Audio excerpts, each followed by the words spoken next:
This is episode 16. My guest is Judy Samuelson, founder and executive director of the Aspen Institute Business and Society program and a vice president at the Aspen Institute.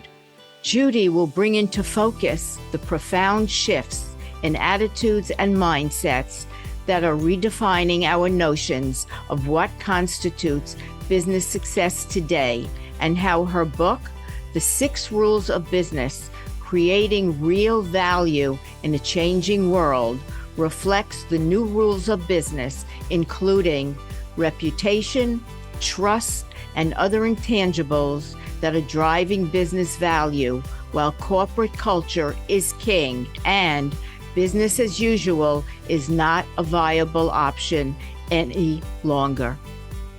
You're listening to Extraordinary Work, Conversations about Creating Change. I'm Terry Yoffe, founder of Try Coaching. Throughout my career, I've worked in many industries, from fashion to advertising to sales. I'm a certified executive, career, and business coach, and a TV and podcast host. These podcasts will connect you with people who work passionately, striving to make a difference. I hope these authentic and inspiring conversations will help you channel your ability to create change in your corner of the world. Extraordinary Work, Conversations about Creating Change is brought to you by Transcend Capital, helping people better understand new investment opportunities and wealth management by exploring high growth opportunities, commercial real estate, and ways to reduce their tax exposure. Welcome, Judy Samuelson. How are you? Fine, Terry. Good to be here. Well, thank you so much for coming and onto the podcast and having this amazing conversation that is so important and so relevant to what's going on today, for sure. So the question I always ask, tell us a bit about how you got to where you are. Well, it's been a long journey in my case. I've worked, I think in some respects, I guess I can say a couple of things. One is I've worked across sectors. I started out working in the state legislature in California after college. I went to business school and I worked in banking for 7 or 8 years, and then in New York, and then moved into kind of the investment side of the Ford Foundation, but looking at their impact and what today would be called their impact investing. And that's really what set me on the path. So the second part of this is this conversation really started in my time at the Ford Foundation.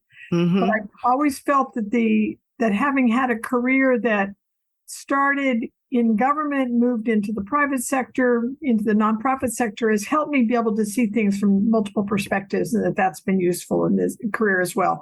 But without a doubt, the time at the Ford Foundation, including having Ford Foundation trustees who came from large corporations, CEOs of large corporations like Cummins Engine and Xerox and Levi Strauss, they were really the ones that started posing for me these kind of questions about where does the private sector belong in this work that we're talking about at Ford? And that really started me on this path. And a question I ask is, with the business landscape being what it is, challenging, chaotic, crazy, and people not knowing who to turn to. The media, no good. They don't give me anything. Other sources. And what I wonder is if the private sector, those leaders, can somehow use their voice, their platform to get a bigger message out there. Well, I think they are. Good to hear. I think that there's, both from the vantage point of kind of consumers and in the broad kind of public square, and from the vantage point of employees, many are looked to business to essentially say, where are you weighing in on these problems? First of all, we can't solve them without business at the table. We need business to address most of these issues, whether it's stuff that has to do with human resource, the kind of the employee base, the complex supply chain, climate, all of these things business has a role to play in addressing all of these things. So we kind of can't do it without business. And then it happens that in the United States, there's a tendency to think that the private sector, this may or may not always be true, but the private sector kind of moves faster, has greater capacity relative to government, feels not as stuck, is what we're living through right now. But it's an evolving game where we've seen some change even in this week when it looks like we will be able to get a bill through both houses that is going to enable investment in climate change. And as the story will be told, business people did lean in there and convinced Joe Manchin that there was a better future than relying on old coal jobs. That's great. I'm so thrilled and kind of feel better about a lot of this when there are these leaders that can take an active role. And, we also hear that are here. You wrote a book, and the 6 New Rules of Business, Creating Real Value in a Changing World. And I want to read the very first couple of lines from the inside jacket, which you ask, tell us which of the pressing issues of our time keep you awake at night. And I will tell you how the old rules of profit maximization and short-term thinking contribute to those problems. So how are these rules, problems causing serious social and environmental damage? Well, the old rules are very tied into kind of, what was taught when I was in business school, profit maximization, kind of what I would call a single objective function. Let's focus on one thing, and we think that this is going to ultimately, a rising tide lifts all boats, as they used to say. Mm-hmm. Single objectives, they never particularly end well.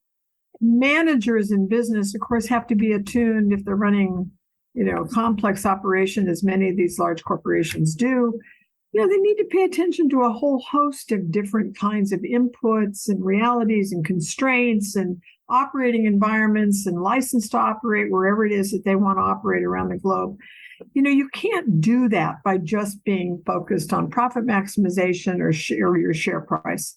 You simply have to be taking a longer term view, and to succeed, you have to be taking in, kind of listening more actively to a host of different individuals that have an influence on your business and who may also be pointing the way to kind of both risks and opportunities for the business. So, I think, the old rules of kind of staying focused on the financial measures and forget about the rest of these things, thinking that they'll resolve in time, isn't sufficient to the challenges that business is operating in now.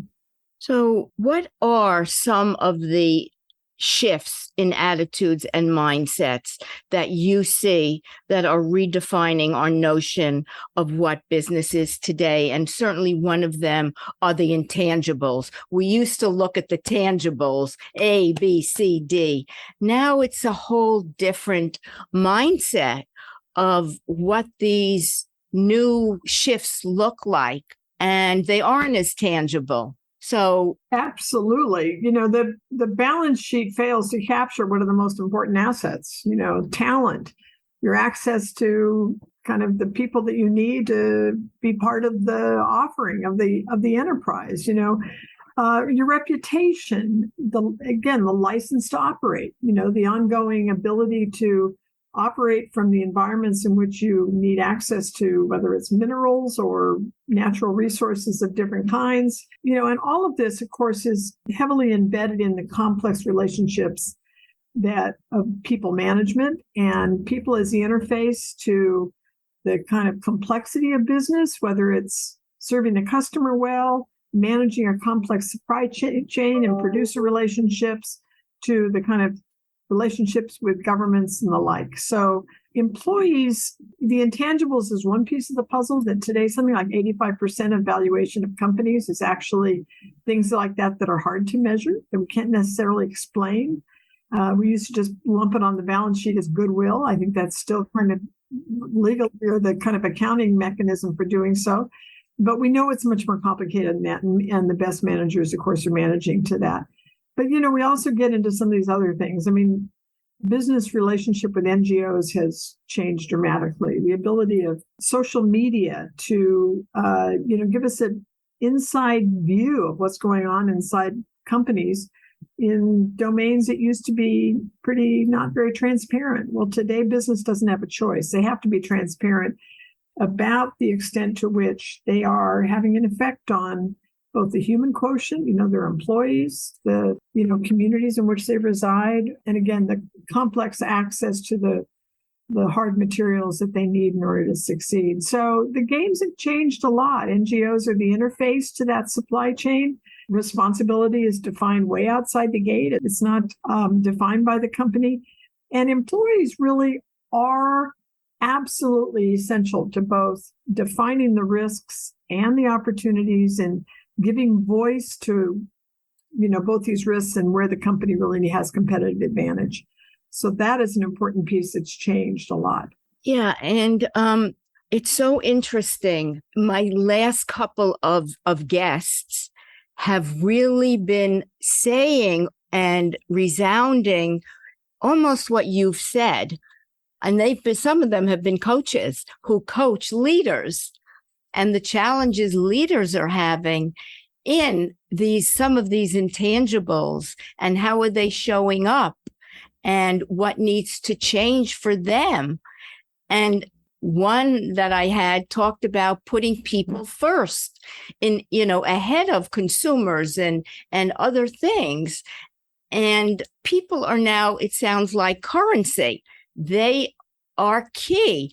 Obviously, if you want to keep talent, you better have a culture that will align with what people's values are and have them want to be there. A toxic culture, people are going to run like little ants away. And what I wonder is, did this become kind of fine-tuned with the pandemic and what we saw with people working remotely and rethinking the great resignation, the great reimagining, the great re-engineering, where people really could take stock of what they wanted from their employers and what they were willing to say yes to and what they were willing to say no to.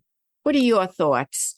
Yeah, I think it was an inflection point without a doubt. I mean, we're still playing out, of course, but I think you're right. I think that the pandemic revealed the extent to which companies are reliant on employees. I mean, it became, as companies started kind of reopening their doors, the ability to actually provide customer service, which had to morph and change as a result of different rules and protocols. I mean, all of that was highly stressful for employees, and they needed to want to be there, or they, voted with their feet. So I think it was a moment, but I also think it's it's this kind of the importance of climate change and that as being an existential risk and the kind of thing that's keeping people awake at night and wondering about kind of the world that we're seeding to our children and grandchildren.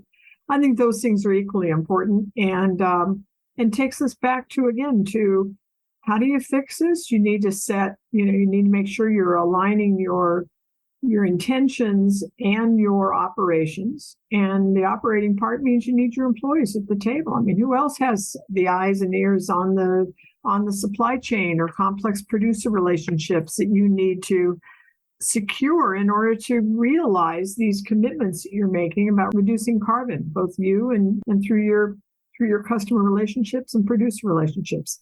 So these things are all changing in real time, and people are anxious and they're impatient, and employees are very much at the center of all of this. So when you decided to write your book, did you feel that you were already creating change in your corner of the world by being a spokesperson and having your voice and your thinking and your knowledge be out there? And then the book kind of became an extension of, again, I think I can create some awareness and make a difference by creating a book that might create change in the universe. Well, I do think people always say that books are good platforms, and I certainly think it has made a difference in terms of my own ability to get my own ideas out there, but also the work of, I lead an organization that's part of the Aspen Institute, and there's 12 of us full time, and many of us have worked together for many years, and we work on complicated issues that take long-term staying power and require a lot of networking and convening across business and the ecosystem of business. And, we affect change, and that's kind of a long-term venture. And so I've been at this book in some ways for a very long period of time. I did finish it and write, the most intensive writing period finished under COVID. And so that was a reality. But, you don't write a book for, to be on the shelf for 2 years. If you're writing a business book, you hope it's going to be out there for a long period of time. And so I resisted the idea that everything had changed and realized that, I call back to stories, some of which are decades old, but are still memorable in telling the story of companies that have been kind of ahead of the curve on clarifying why they exist and what needs to be true in order to realize, being to contribute to the commons at the same time that they're contributing to the bottom line. So what's one piece of advice that you can offer those that might want to create change within their company, within their community? What's one thing that you can, one or two things or three that you could offer up? Well, I certainly think in my own experience, having partners who were truly complementary. Partnerships only work when you're completing something they can't do, and vice versa, in my opinion, unless you're just fully aligned on everything. But they work best when you're bringing something to the table and your partner's bringing something to the table. We have a fellowship program that we call the First Movers Fellowship, and it's designed to find change agents working in large corporations and then creating kind of a platform for them to meet fellow travelers and work in a collaborative fashion across kind of learning the skills of driving change within large corporations. And, I think about the ones that have succeeded. I mean, it's become very important to them to have this group of 20 or 21 kind of fellow travelers that they get to know through the course of a year, and with whom they share a lot of their strong commitment to using business as a platform for driving social and environmental progress. And so it makes a big difference having partners and mentors and people that you can really use as kind of your own kitchen cabinet. I think most people find that it keeps them at the table when times are tough, and maybe lifts their sights to things that they otherwise might not have thought about, but it's less lonely. Yeah, wonderful. I'm just sitting here, just taking this all in. It's just so informative and truly inspirational because, as you said, social impact is really important. Globalization is important today. And how do companies bring all of that into their voices and their platforms? Well, I think that, yes, we're operating in a global world. It's, of course, been like this for a long period of time. The rules change based on where you operate, and in a complicated geopolitical environment, they seem to be changing all the time.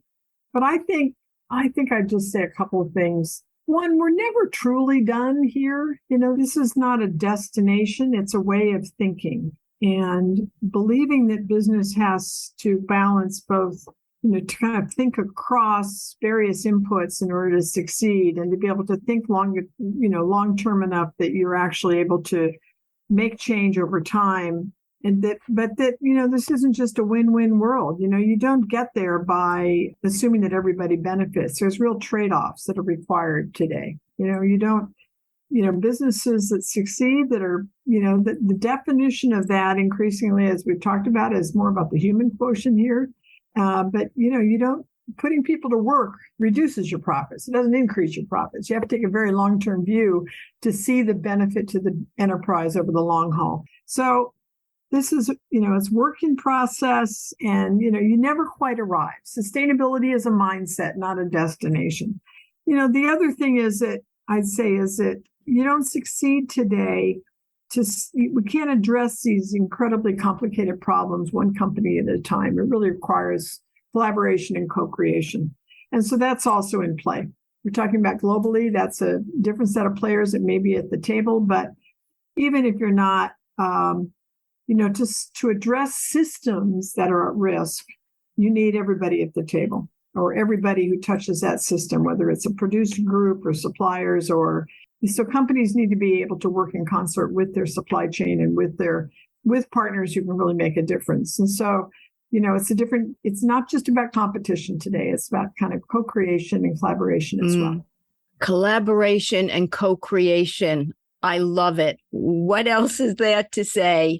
This has been so eye-opening, and I am sure everyone that's listening or will be listening will learn so much from this conversation. Do you have one last thing you'd like to add before we end? No, I don't think so. I hope I'd love to hear from people if they take a look at the book, 6 New Rules of Business, Creating Real Value in a Changing World. The world is certainly changing, and we need everybody at the table to be, whatever role you play in this system. So I'll be eager to hear from people if they have questions about it or comments or things that this makes them think about. This has been great. Thank you so much, Judy, for your wisdom, your knowledge, your expertise. I so appreciate it. Again, thank you. Appreciate it very much. Thank you for joining the conversation. For related content on extraordinary work, visit my website, trycoaching.com. I'll be back in 2 weeks with another conversation. If you enjoyed this podcast, please leave a review on Apple Podcasts and be sure to subscribe to future podcasts so you don't miss an episode. Always remember, when you work with passion and purpose, your work can become extraordinary. You'll definitely want to listen to my next episode with Paulinda Babini, president and founder of the nonprofit, the Ovarian Cancer Circle, which was inspired by her daughter, Robin Bambini, who lost her battle to ovarian cancer at age 20. Paulinda talks about her loss and how, honoring her memory and shining a light on her legacy, she found purpose, passion, and commitment in heightening awareness about ovarian cancer.